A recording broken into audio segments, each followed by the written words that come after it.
안녕하세요. 이유책방까지 올라오시느라 고생 많으셨습니다. 이유책방의 이유입니다.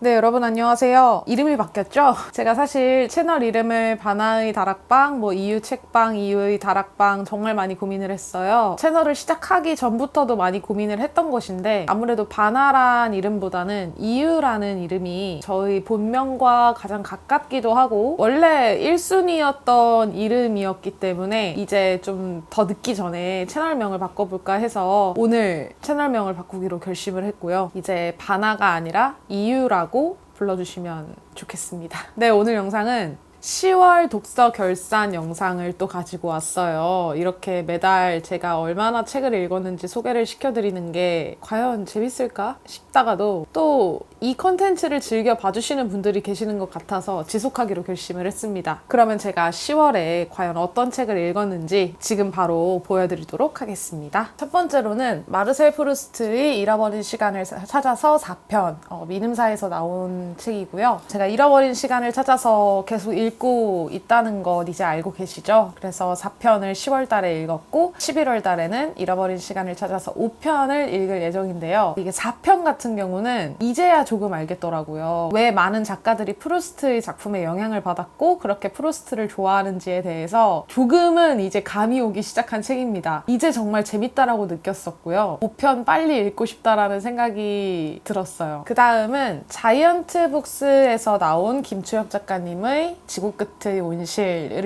읽었고요. 이거 같은 경우는 SF 작품이에요. 김초엽 작가님이 지금까지 쓰셨던 단편 소설들의 아이디어가 조금씩 섞여 들어가 있지 않나 싶은 생각이 들었던 장편 소설이고요. 간단한 내용을 말씀드려보자면 모스바나라는 식물이 갑자기 거대하게 창궐을 하면서 그 이유에 대해 알아가다 보니 어떠한 비밀을 알게 됐다. 이런 느낌의 내용이라고 보시면 될 것 같고 그 비밀 같은 경우는 말씀드리면 전부 다 스포가 되기 때문에 이 정도까지로만 설명을 해드리도록 하겠습니다. 저는 개인적으로 정말 재미있게 읽었고요. 배경 자체가 한국과 외국 그리고 가상의 어떠한 공간을 또 오락가락하는 내용이에요. 그래서 좀 쉴 틈 없이 변주되는 느낌으로 읽을 수 있었던 소설이었습니다. SF 좋아하시는 분들 읽어보셨겠지만 혹시 안 읽어보신 분들 계신다면 꼭 한번 읽어보시길 추천드릴게요. 그 다음은 청림출판에서 나온 김세별 전애원님이 지으신 떠난 후의 남겨진 것들이라는 책을 읽었습니다. 이 두 분은 유품 정리사이신데요. 드라마 무브 투 헤븐의 모티브가 된 에세이라고 해요. 정말 다양한 에피소드들이 나와 있습니다. 많은 죽음들을 마주할 수밖에 없는 직업을 갖고 계신 분들이 쓰신 죽음에 대한 그리고 우리가 그 죽음으로 인해서 어떻게 살아가야 하는지에 대해서 적어놓은 에세이라고 보시면 될 것 같고요. 유품 정리사라는 직업이 궁금하신 분들이 읽어보셔도 좋을 것 같고 또 삶과 죽음 또 이 죽음을 통해서 배울 수 있는 우리가 어떻게 살아가야 하는지에 대해서 궁금하신 분들이라면 읽어보셨을 때 후회하지 않으실 거라고 생각합니다. 그 다음은 동력에서 나온 주제 마우르지 바스콘셀로스의 나의 라임 오렌지 나무를 읽었어요. 이 책은 저희 독서 모임 선정도서로 읽게 된 책이었고 제가 초등학교 때 간신히 문장만 읽을 수 있을 깊게 생각하지 못할 그 시절 때 제가 어머니 책장에서 꺼내서 읽었던 책으로 기억을 해요. 그때는 단지 그냥 나도 이 제제처럼 나의 라임 오렌지 나무 민기뉴를 갖고 싶다라는 생각이 많이 들었었다면 이제는 제가 성장을 해서 그런지 이 제제라는 아이가 처할 수밖에 없는 현실에 대해서 상황을 볼 수 있게 되었더라고요. 그러면서 내가 많이 컸구나. 그래도 어느 정도 자랐구나. 시간이 많이 흘렀구나 라는 생각이 들 수 있었던 책이었습니다. 네, 그 다음은 문학과 지성사에서 나온 안태훈 시인님 산책하는 사람에게 라는 시집을 읽었습니다. 이 시집에서도 제가 마음에 드는 시가 꽤 있었어요. 그 중에서 한 부분을 읽어드리자면 우리가 건강했으면 좋겠어. 우리가 건강했다는 걸 기억하길. 멀리 떨어져 있어도 항상 건강하길. 귀여운 걸 발견하게 되면 귀여워 하고 그러길. 그래, 멀리 웃으면서. 무언가를 쳐다보면서 라는 구절이 있는데 이 시 전부는 아니고요.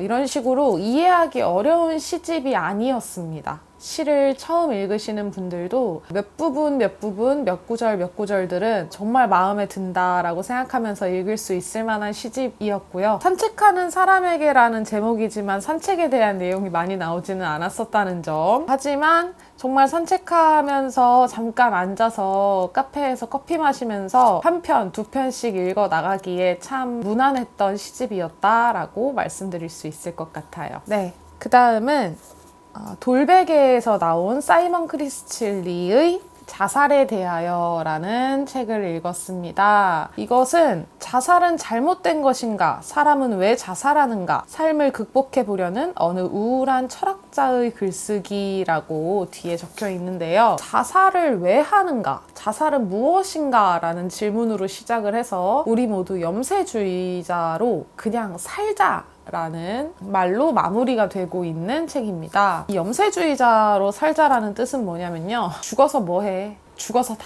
소용없어, 그러니까 그냥 살자, 이런 마음으로 그냥 살자라는 내용이에요. 그래서 이 책을 읽으면서 내가 기대했던 것과는 뭔가 다른데?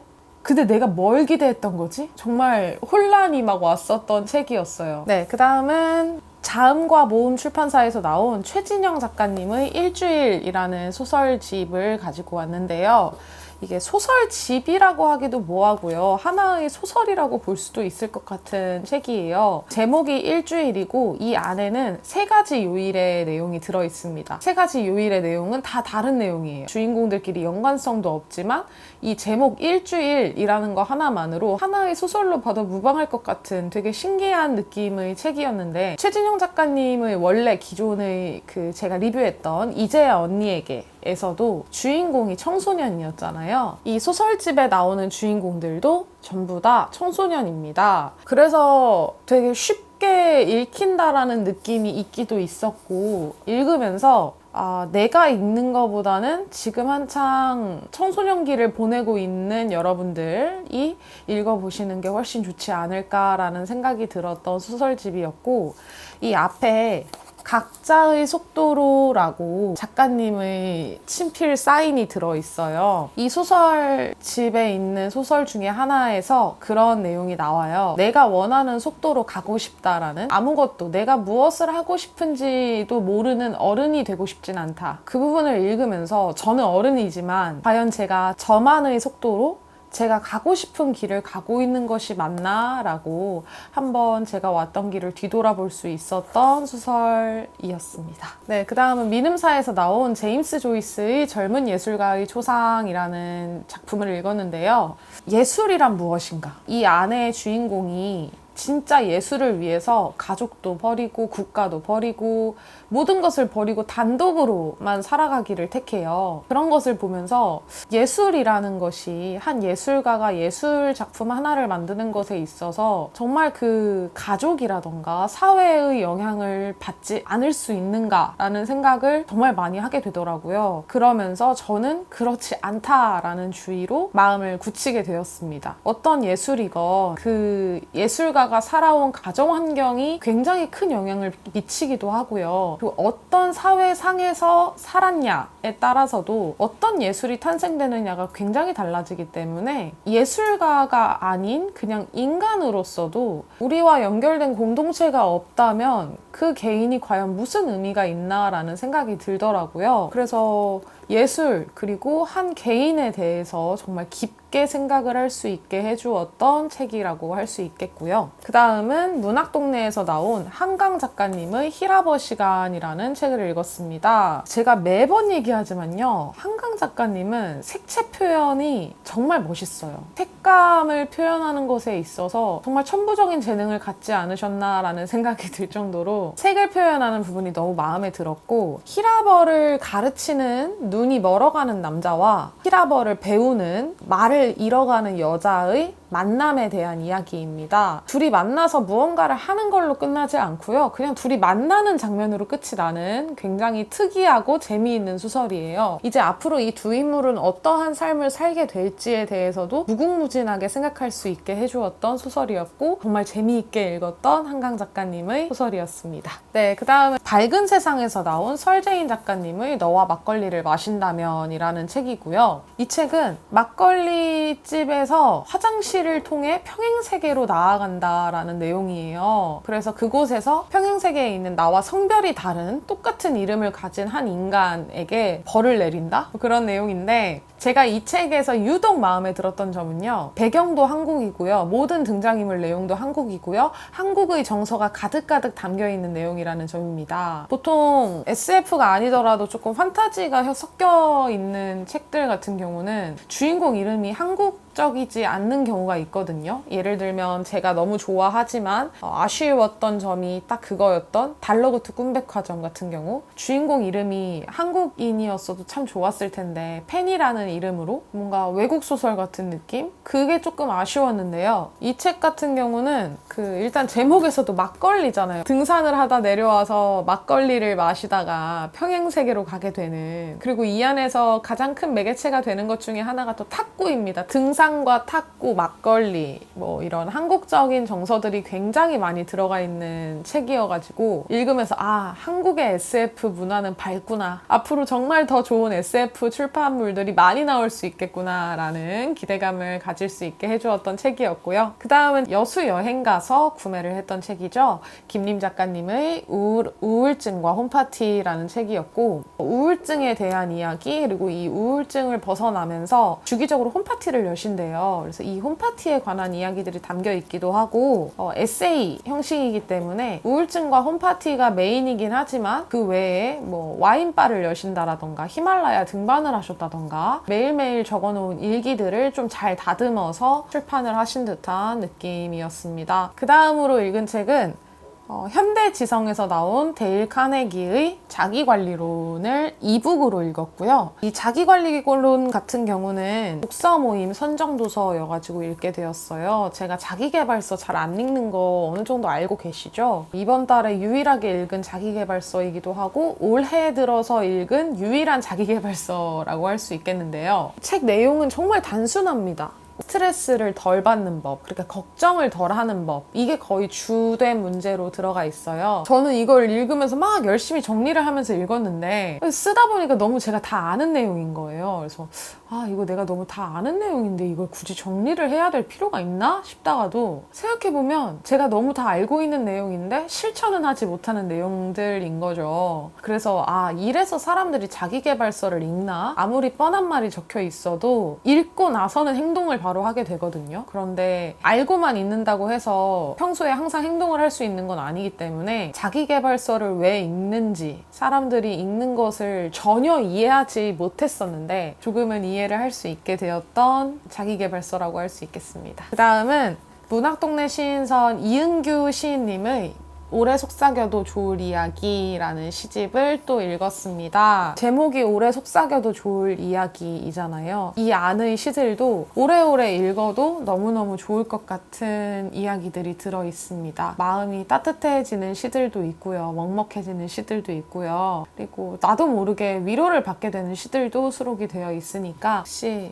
시에 관심 있으신 분들도 한번 읽어보시면 좋을 것 같아요. 그 다음은 기스타브 플로베르의 마담 보바리, 미음사에서 나온 마담 보바리를 읽었고요. 사실 제가 이걸 왜 읽게 됐냐면 읽을 책이 이제 고전들밖에 남지 않았어요. 그래서 고전을 조금 이번 달에 2권이나 읽었는데 전체적인 줄거리를 설명드리기에는 너무 뻔합니다. 그냥 불륜이에요. 불륜을 했다가 결국에는 비극적인 결말을 맞게 되는 마담 보바리에 대한 내용인데요. 저는 이걸 읽으면서 재밌었던 점은 시점이 굉장히 스무스하게 변화가 되더라고요. 그렇게 서술이 되는 과정을 되게 재밌게 즐겨볼 수 있었고요. 그리고 결국 이 마담 보바리라는 인물이 비극적인 죽음을 맞이를 하는데 이 비극적인 죽음을 맞이하게 되는 이유가 사랑 때문이 아니고 결국은 돈 때문에 비극적인 결말을 맞이하게 되거든요. 그래서 이게 분명 고전이고 옛날의 이야기인데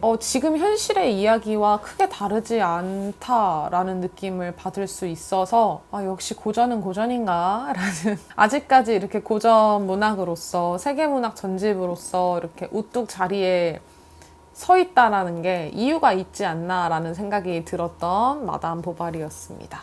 네, 그 다음은 워크룸에서 나온 프란츠 카프카의 꿈을 읽었고요. 이 프란츠 카프카라는 인물이 불면증에 시달리면서 꿈속에서 일어났던 일들, 그리고 또는 잠들기 전에 떠올랐던 많은 아이디어들을 메모로도 적고요. 일기로도 적고요. 편지로도 보내고 했는데 그런 편지와 일기를 모아놓은 책이에요. 그러면서 저는 이런 일기와 메모들이 하나의 작품이 될 수 있다니 정말 멋있다 라는 생각을 먼저 받았고, 읽으면서 저 정말 많은 아이디어를 얻었습니다. 제가 쓰고 싶은 이야기들에 대해서 토대를 조금 더 얻은 아이디어를 훅 얻을 수 있었던 부분들도 많이 있었고요. 이런 식으로도 글을 쓸 수 있구나 라고 조금 배울 수 있었던 부분도 있었기 때문에 글을 쓰고 싶다, 뭔가 글을 쓰고 싶은데 내가 원하는 글을 어떻게 써야 될지 모르겠다 막막하신 분들이 읽어보신다면은 조금의 아이디어를 얻을 수 있지 않을까라는 생각이 들었고, 정말 여러분 작가를 희망하시는 분들, 꿈을 꾸시는 분들, 작가가 아니라고 해도 나만의 이야기를 한번 써보고 싶다라고 하시는 분들이 읽어보신다면 너무너무 좋을 것 같은 책이라고 생각을 합니다. 네, 드디어 마지막. 문학의 전당에서 나온 이환 시인님의 너는 내가 버리지 못한 유일한 문장이다 라는 시집을 마지막으로 읽었는데요. 이 시집 같은 경우는 제가 정말 오랫동안 읽었어요. 20년 2월 18일에 구매를 해가지고 지금 되게 꾸준히 읽어오고 있는 시집인데요. 보시면 보이실지 모르겠지만 막 포스트잇도 엄청 붙어 있고 물도 막 묻어가지고 여기저기 울어 있고 막 하는데도 품에 끼고 침대 옆에 두고 하면서 읽었던 시집이었거든요. 처음 읽었을 때는 정말 그냥 쉽게 단순하게 사랑시인가? 라는 생각으로 읽을 수 있었고, 그 다음 몇 번 더 읽고 나니까 이 시대의 사회상들의 비교를 하면서 읽게 되더라고요. 왜 우리는 이렇게 사랑시에 목말라 하는가? 요즘 인스타들 보면은 감성 글귀들이 또 유행하기 시작했잖아요. 옛날 싸이월드처럼. 왜 이런 문화가 또다시 생겨나기 시작했는가에 대해서 꽤 조금 사유를 할 수 있었던 시집이라고 말씀을 드릴 수 있겠습니다. 얘기를 하다 보니까 제가 너무 오랫동안 떠들었네요. 이번 영상 분량 장난 아닐 것 같은데 어쨌건 이렇게 해서 제가 이번에 크게 5가지로 책을 분류를 해보았습니다. 소설은 총 9권 읽었고요. 에세이는 2권, 시는 3권, 철학서 1권, 자기계발서 1권 이렇게 해서 총 16권의 책을 제가 읽었는데요. 이번 달의 제가 베스트 픽을 한번 꼽아보자면 베스트는 시집이 되겠습니다. 마지막으로 말씀드렸던 이환 시인님의 너는 내가 버리지 못한 유일한 문장이다 라는 시집이 저희 이번 달 베스트가 될 것 같고요. 워스트는 사이먼 크리스틸리의 자살에 대하여가 될 것 같은데요. 이 책이 안 좋았다 이런 건 아니고 제가 기대했던 것과는 달랐기 때문에 워스트로 꼽을 수밖에 없었던 것 같아요. 제가 이걸 베스트로 꼽은 이유는 아까 책 설명드리면서 말씀드린 것과 같습니다. 시를 굉장히 쉽게 읽을 수 있게 쉽게 적혀있는 시이기도 하면서요. 2번, 3번, 4번 읽어 나가다 보면은 또 나의 감상이 확장되는 거를 느낄 수 있어요. 다른 시집들도 제가 2번, 3번, 4번, 5번 이렇게 읽다 보면은 물론 많이 확장되는 느낌을 받을 수 있겠지만 이 책 같은 경우는 제가 이미 4-5번 넘게 읽은 시집이기 때문에 그런 확장되는 느낌을 강하게 받을 수 있었기 때문에 이번 달 베스트로 한번 꼽아보았습니다. 네, 이렇게 16권 소개를 한번 달려봤는데요.